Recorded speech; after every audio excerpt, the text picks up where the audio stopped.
I got you.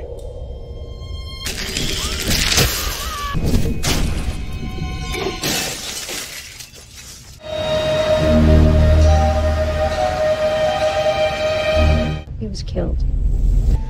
We need your testimony, Rebecca. I know what's real and what's not, sir. Halo, apa kabar semua? Selamat datang di channel Om Burhan. Om harap yang nonton di channel ini masih pada sehat dan waras ya. Kali ini kita akan melanjutkan kembali serial TV Clarice di season pertama yang dirilis pada tahun 2021.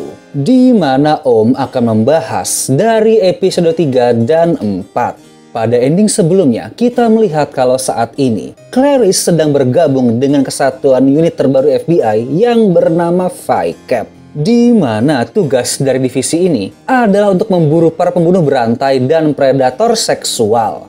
Lalu pada episode kali ini, kita akan mengetahui kelanjutan dari kasus yang telah dipecahkan oleh Clarice sebelumnya. Di mana kasus ini akan berlanjut ke sebuah konspirasi yang lebih dalam dan gelap. Kenapa bisa begitu? Ya udah, Om coba ceritain ya. Tapi sebelum itu, jangan lupa untuk subscribe dan tonton video ini sampai habis.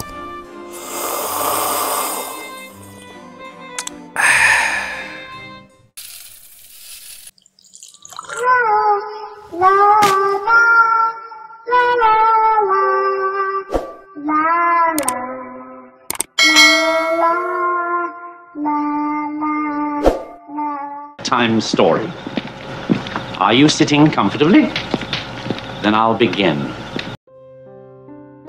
Kita mulai pada episode ketiga di season 1 ini yang berjudul Are You Alright? Scene diawali dengan Clarice yang sedang menjalani sesi terapi dengan psikiaternya. Terlihat mereka berdua kembali mengalami perselisihan karena Clarice tidak mau terbuka tentang traumanya. Namun sang psikiater malah membicarakan tentang masa kecil Clarice, di mana ayahnya adalah seorang kepala polisi. Namun tragisnya, beliau meninggal karena tertembak oleh para perampok yang sedang beraksi. Tapi sebenarnya, alasan Clarice tidak terbuka tentang permasalahannya ini karena sang psikiater telah melanggar kode etik antara pasien dan dokter. Sebab dia menceritakan hasil terapinya kepada Paul dan menganggap kalau hal itu bisa berakibat buruk dengan karirnya.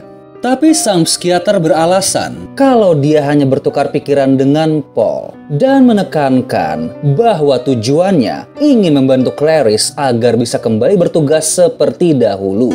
Lalu mereka pun membahas tentang kunjungannya saat menemui Rebecca yang mentalnya sedang terguncang pasca tragedi saat dahulu hampir dibunuh di rumahnya. Wanita ini pun bercerita tentang keganjilan sang pembunuh karena dia malah melepas penutup kepala hingga wajahnya terlihat. Dan tanpa sadar, terbujuk dengan keinginan sang pelaku yang ingin membunuhnya. Clarice pun meminta Rebecca untuk bersaksi tentang kasus ini. Namun dia terlihat ketakutan dan bilang kalau dia tidak mau bersaksi jika para polisi belum mengungkap pelaku yang telah menyewa pembunuh bayaran itu.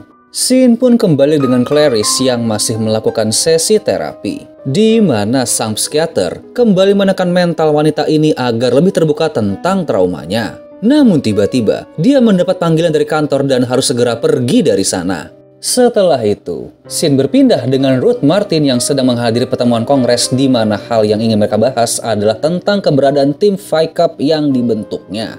Dia pun berkata kalau alasan membentuk timnya tersebut karena nggak ingin ada korban lain seperti anaknya.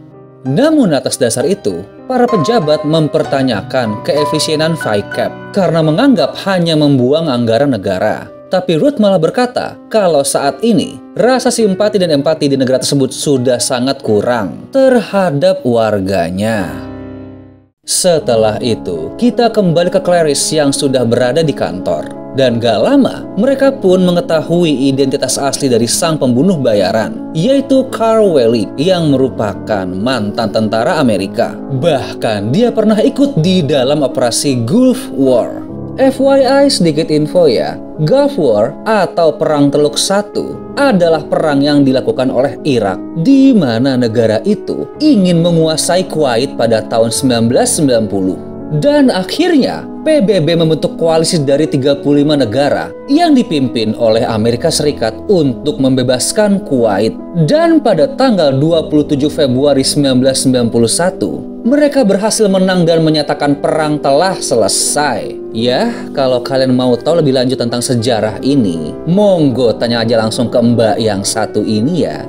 Setelah itu, Carl pun akhirnya masuk ke ruang interogasi, di mana mereka akan membahas tentang kesepakatan yang dahulu ingin dilakukan oleh pria tersebut. Namun anehnya, di saat Paul dan Clarice menanyakan hal itu, Carl malah berpura-pura tidak tahu dan berkata kalau tidak membunuh siapapun. Para tim Fight Club pun membahas tentang kejadian di ruang interogasi, di mana Sean menyadari ada tato di lengan Carl. Thomas pun berkata kalau itu adalah lambang seorang penembak jitu yang sama seperti dirinya.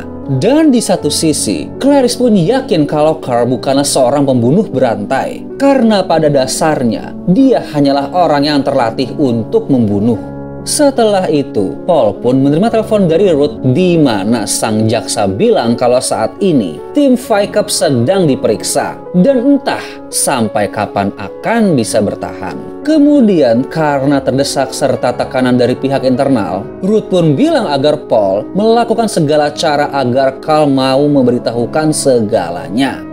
Di sisi lain, agar mencari bukti lebih lanjut, Clarice mengambil cetakan gigi Carl dan darahnya untuk nanti diperiksa oleh tim forensik. Setelah itu, scene berpindah ke Paul dan para tim Fight Club.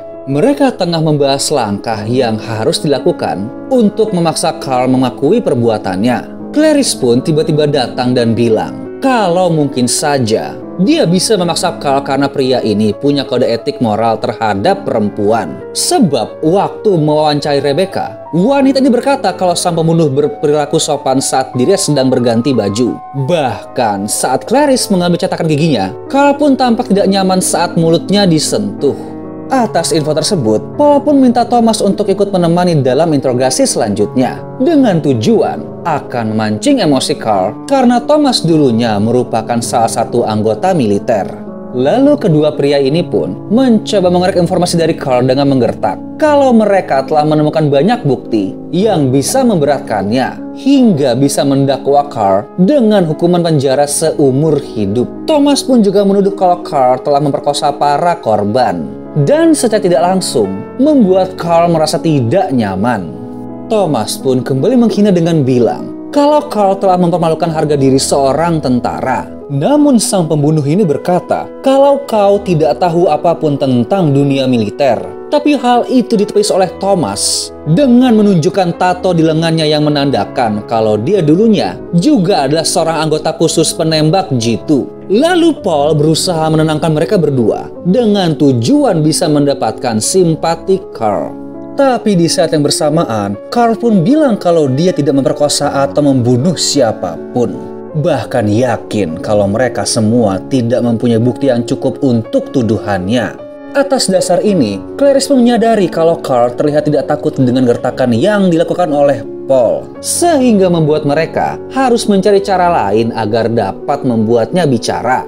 Scene pun berganti dengan Ruth yang terlihat depresi dalam mengurus anaknya. Karena Catherine terus saja mengurung diri di dalam kamar, sebab dia mengalami trauma di saat dahulu hampir dibunuh oleh Buffalo Bill. Bahkan dia pun menyiksa diri dengan berolahraga keras hingga berat badannya menyusut drastis. Dan hal ini pun ikut membuat sang ibu depresi. Kita pun kembali ke kantor FBI. Gak lama, ada seorang polisi yang datang membawakan makanan untuk para petugas dan Carl. Setelah itu, Clarice pun mendapatkan info dari Ardelia kalau bekas gigitan pada para korban tidak cocok dengan struktur giginya Carl. Bahkan tidak ditemukan air liur serta kecocokan DNA yang menunjukkan kalau Carl lah pelakunya. Atas info ini pun mereka kembali menemui jalan buntu. Tapi setelah itu, Clarice pun bilang kalau Thomas harus kembali ke tempat Carl dan mencoba untuk berbicara dengannya secara empat mata. Karena mereka berdua mempunyai latar belakang militer yang sama. Dan berharap agar pembunuh itu dapat berbicara dengan lebih santai. Mereka pun berbicara tentang pengalamannya di kesatuan militer. Di mana Thomas bercerita kalau dahulu dia pernah mendapatkan misi untuk memantau seorang remaja Namun saat menjalani tugas tersebut, dia pun merasakan adrenalin kesenangan dalam berburu. Di mana hal ini pun juga turut dirasakan oleh Carl. Tapi pria ini bilang kalau dia tidak mau disamakan dengan Thomas. Karena menurutnya, Thomas adalah seseorang yang senantiasa akan selalu menuruti permintaan apapun yang disuruh oleh sang atasan. Berbeda dengan dirinya yang memiliki kode etik dalam membunuh. Karena tidak membuahkan hasil, Paul pun masuk ke sana dan bilang kalau saat ini pengacara Carl telah datang dan ingin bertemu. Namun anehnya, pria ini bilang kalau dia tidak menginginkan pengacara untuk kasus ini. Clarice yang melihat dari balik kaca pun terlihat heran. Karena sepertinya pria tersebut terlihat sangat ketakutan dan memaksa tidak ingin bertemu dengan pengacaranya. Di sisi lain, Sean yang sedang menemani pengacara Carl pun memperlihatkan gerak-gerik yang aneh. Dan tiba-tiba, pria ini berlari keluar dari sana meninggalkan tempat tersebut. Atas kejadian ini, Clarice pun menduga kalau alasan Carl tidak ingin membuat kesepakatan karena dia takut dan tidak percaya dengan pihak penegak hukum di sana. Sebab menganggap kalau mereka semua adalah para polisi yang korup. Di sisi lain, Sean yang kehilangan jejak sang pengacara pun melaporkan hal ini kepada Paul. Namun mengingat Carl yang takut untuk bertemu pengacaranya itu, Paul pun mendapatkan ide agar Carl mau berbicara, yaitu dengan berpura-pura bahwa sang pengacara telah berada di sana dan ingin bertemu untuk memproses masalah hukumnya. Tapi di saat Clarice sedang mengamati kejadian itu, tiba-tiba pagernya berbunyi, di mana ada pesan darurat dari Ardelia. Oh iya, sedikit info ya, buat para generasi milenial yang belum tahu. Dahulu saat handphone atau smartphone belum ada, pager merupakan alat komunikasi yang populer di tahun 90-an. Fungsi alat ini adalah untuk mengirim dan menerima pesan pendek. Ya, mungkin agak mirip dengan SMS.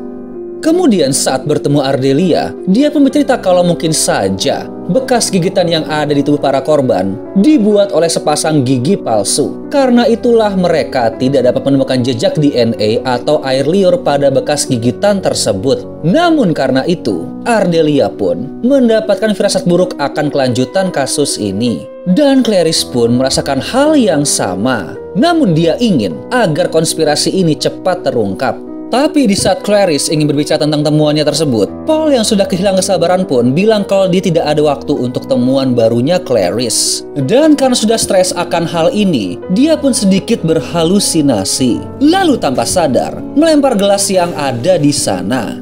Hal ini pun menimbulkan reaksi yang keras dari Paul, karena mengira kalau Clarice telah bersikap kurang ajar. Namun wanita ini bilang kalau dia tidak sengaja. Dia pun menduga kalau alasan Carl tidak mau bekerja sama dikarenakan takut dengan Paul. Sebab dia menduga kalau pria ini adalah polisi yang korup. Dia pun menceritakan temuannya tentang penggunaan gigi palsu pada gigitan di tubuh korban. Di mana hal ini digunakan agar memberikan kesan kalau yang melakukan pembunuhan tersebut adalah seorang psikopat gila. Namun atas banyaknya fakta yang terungkap, Clarice menduga kalau kasus ini akan mengarah ke konspirasi yang lebih besar. Karena hal itu, dia pun meminta untuk diberi kesempatan berbicara empat mata dengan Carl. Karena yakin dapat membuatnya untuk mengatakan yang sebenarnya.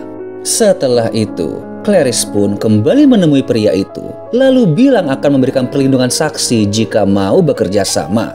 Dia juga bercerita tentang bekas gigitan yang ada pada tubuh korban. Di mana Clarice menduga kalau hal itu adalah perintah dari seseorang agar terlihat kalau pelakunya adalah seorang pembunuh gila. Tapi walaupun Carl adalah seorang profesional yang sudah terbiasa membunuh, ia tidak pernah menodai korbannya. Karena itulah dia tidak mau menggigit menggunakan mulutnya sendiri. Lalu setelah itu, Carl pun tergerak untuk berbicara, lalu mengambil minuman yang ada di meja. Setelah itu, dia pun berkata kalau baru pertama kali menerima pekerjaan ini, di mana dia pun tidak mengetahui nama penyewanya, karena mereka tidak terlalu sering melakukan komunikasi. Namun di saat Carl ingin melanjutkan berbicara, tiba-tiba dia terjatuh dari kursinya, di mana terlihat pria ini seperti sedang terkena stroke. Tapi setelah itu, Clarice pun tersadar kalau mungkin saja Carl telah diracuni oleh minuman yang sebelumnya diberikan oleh seorang petugas polisi. Karena itulah dia menyarankan agar tidak ada seorang pun yang boleh keluar dari gedung tersebut. Dan saat melihat rekaman CCTV, mereka pun menyadari kalau orang tersebut bukan bagian dari petugas kepolisian. Lalu setelah itu, Clarice juga menduga jika saat ini Rebecca pun telah menjadi target incaran dan meminta izin untuk pergi menemuinya. Kemudian saat dia sampai ke tempat itu, ternyata Rebecca telah kabur dari sana dengan meninggalkan sebuah catatan. Lalu dia pun melaporkan hal tersebut kepada Paul, di mana pria ini juga bilang kalau Carl telah meninggal dan menemukan racun bernama methyl iodide di dalam minuman kalengnya. Kemudian sang atasan pun mengakui dugaan Claire yang dahulu berkata kalau kasus ini merupakan sebuah konspirasi yang besar dan gelap, di mana dia menduga kalau hal ini akan menjadi semakin buruk. Namun setelah kejadian ini, Clarice pun langsung menemui psikiaternya untuk berkonsultasi, di mana pada akhirnya dia pun bilang kalau saat ini tidak membutuhkan bantuan seorang psikiater untuk hal yang sedang dihadapinya. Alasannya melakukan hal ini karena harus mengalahkan sendiri rasa trauma yang sedang dia alami. Kita lanjut ke episode 4 berjudul You Can't Rule Me. Scene diawali dengan serangkaian investigasi internal yang sedang dijalani oleh tim Fight Club. Dikarenakan kejadian sebelumnya, waktu Carl tewas terbunuh karena racun saat tengah diinterogasi di dalam lingkungan FBI. Pemeriksaan internal ini pun diawasi oleh seorang pria bernama Anthony Herman yang dahulu merupakan rival kerjanya Paul. Dia pun menginterogasi satu persatu orang yang berada di tim Fight Club. Dan di sisi lain, kita akan melihat sedikit scene di mana mayat Carl sedang diautopsi. Para tim Fight Club terlihat kesal akan kejadian ini karena seluruh barang-barang pribadi mereka juga ikut diperiksa. Namun Paul mencoba untuk menenangkan anak buahnya. Tapi terlihat di saat Anthony sedang menginterogasi Clarice, pria ini mencoba memanipulasi supaya dia mau bekerja sama untuk mengkhianati timnya agar dapat menjatuhkan Paul di dalam investigasi ini. Dengan imbalan akan menempatkan Clarice kembali ke dalam departemen FBI. Karena nggak mendapatkan info apapun dari tim Fight Club, Anthony juga memanggil Ardelia dengan harapan bisa menemukan sesuatu. Karena tahu kalau dia dan Clarice adalah teman sekamar. Setelah itu, kedua wanita ini pun bertemu, di mana Ardelia bilang alasan dia dipanggil oleh Anthony adalah untuk menginvestigasi tim Fight Club dan menyuruhnya untuk mencari tahu siapa yang telah memberikan akses kepada sang pelaku untuk memasuki gedung FBI. Setelah itu, Clarice, Sean, dan Thomas pun pergi keluar untuk mencari petunjuk tentang kasus ini, di mana Clark akan tinggal di kantor untuk menutupi jejak kepergian mereka. Setelah itu, Thomas pun berinisiatif untuk menyelidiki pakaian polisi yang dipakai sang pelaku, di mana saat ini telah ditemukan di tempat pembuangan sampah. Lalu Clarice dan Sean akan pergi ke kantor Rebecca untuk mencari petunjuk. Setelah itu, saat sampai di sana, Clarice mendapat info kalau Rebecca telah berkomunikasi dengan atasannya dan bilang kalau saat ini sedang berada di tempat yang aman. Dia pun meminta izin untuk memeriksa ruang kerja reporter tersebut. Namun tanpa surat penggeledahan, tentu saja tidak akan diizinkan. Tapi tanpa disangka, ternyata Sean menemukan sebuah petunjuk dari petugas fotokopi di kantor tersebut. Karena menemukan sebuah surat di mana Rebecca tengah mencari seseorang bernama Marilyn Volker. Di mana orang ini adalah seorang dokter utama pada sebuah laboratorium klinik kesehatan. Kemudian setelah mereka kembali ke kantor, Thomas pun juga mendapatkan petunjuk dari rekaman CCTV pada tempat laundry. Gak lama, Clarice pun juga mendapatkan fakta terbaru. Ternyata izin kerja Dr. Marilyn Volker telah ditutup sejak 5 tahun yang lalu dan menduga kalau selama ini sang dokter telah berpindah ke berbagai kota untuk melakukan praktek ilegal. Lalu gak lama, Clarice pun mendapatkan telepon dari seorang wanita yang mengaku sebagai saudara kembarnya Marilyn, yaitu Luann Volker. Di tempat lain, Ardelia pun juga sedang melakukan penyelidikan di ruang CCTV FBI. Terlihat kalau polisi dan pengacara gadungan itu bisa masuk ke dalam gedung FBI dengan cara memanfaatkan kondisi yang ramai. Dan diduga kalau dia mengganti bajunya saat di dalam. Namun di saat mereka sedang mengamati video itu, tiba-tiba ada keanehan di dalam sistem daftar kunjungan. Di mana sepertinya ada orang yang mengubah isi daftar tersebut. Sang penjaga pun bilang kalau hal ini hanya bisa dilakukan oleh orang yang mempunyai otoritas tinggi. Dan Ardelia pun menduga kalau ini adalah ulah Paul yang ingin menutupi kegiatan anak buahnya. Setelah itu kita berpindah ke Claire dan Sean yang pergi ke Woodhaven Care Center. Ini adalah sebuah fasilitas untuk merawat pasien yang sedang koma. Mereka ke sana untuk bertemu dengan Luann Volker yang bekerja sebagai perawat. Wanita ini pun berkata kalau dia sudah bertahun-tahun tidak berkomunikasi dengan saudaranya itu. Lalu bertanya kenapa para FBI mencarinya. Clarice bilang kalau mereka hanya ingin bertemu untuk menanyakan beberapa hal guna mencari petunjuk atas sebuah kasus.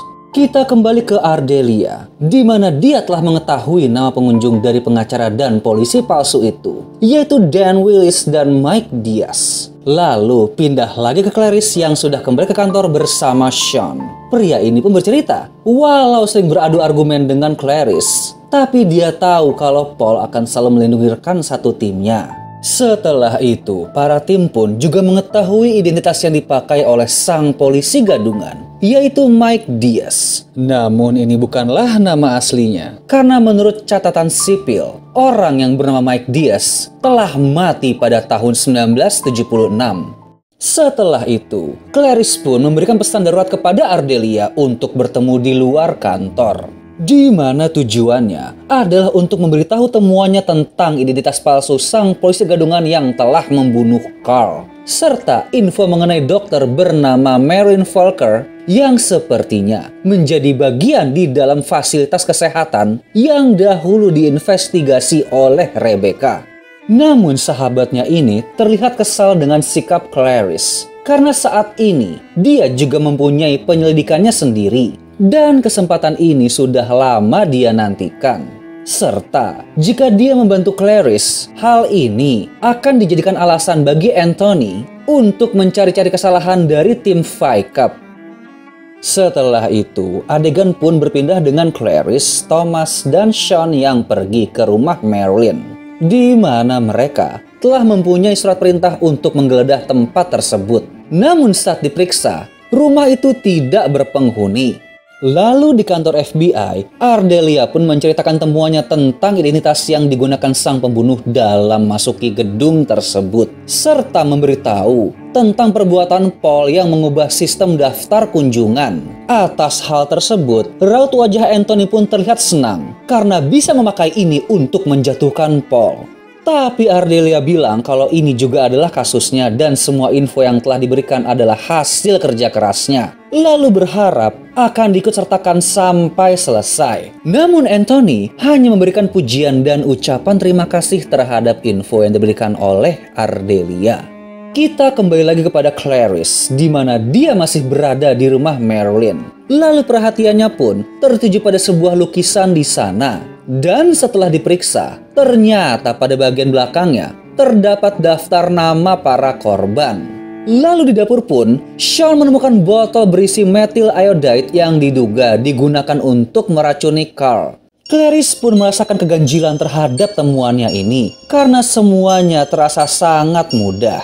Dan gak lama, matanya pun tertuju pada sebuah foto yang ada di sana. Namun di saat dia termenung, Sean pun menerima panggilan telepon. Lalu mendapatkan info dari Clark kalau saat ini tim Fight Club akan dibubarkan. Kemudian saat mereka kembali ke kantor, terlihat kalau Anthony dan Paul sedang bersih tegang tentang keadaan di sana. Di mana pria licik ini sangat senang karena dapat menjatuhkan rivalnya itu. Namun di sela perdebatan mereka, tiba-tiba Anthony mendapatkan panggilan telepon. Dan saat diangkat, raut wajah pun terlihat berubah. Lalu dengan tergesa-gesa, dia pergi dari sana. Setelah itu, mereka semua akhirnya mengetahui arti kejadian tadi, yaitu ada info terbaru dari pihak pusat. Jadi menurut bagian forensik, Carl Wellick meninggal karena serangan stroke yang terjadi secara alami. Walaupun memang terdapat kandungan methyl iodide di badannya, tapi dibilang kalau jumlahnya tidak membahayakan. Dan hal ini pun sudah secara resmi dinyatakan oleh pihak pusat. Jadi secara tidak langsung, tim Fight Club lolos dari pemeriksaan internal dan batal untuk dibubarkan.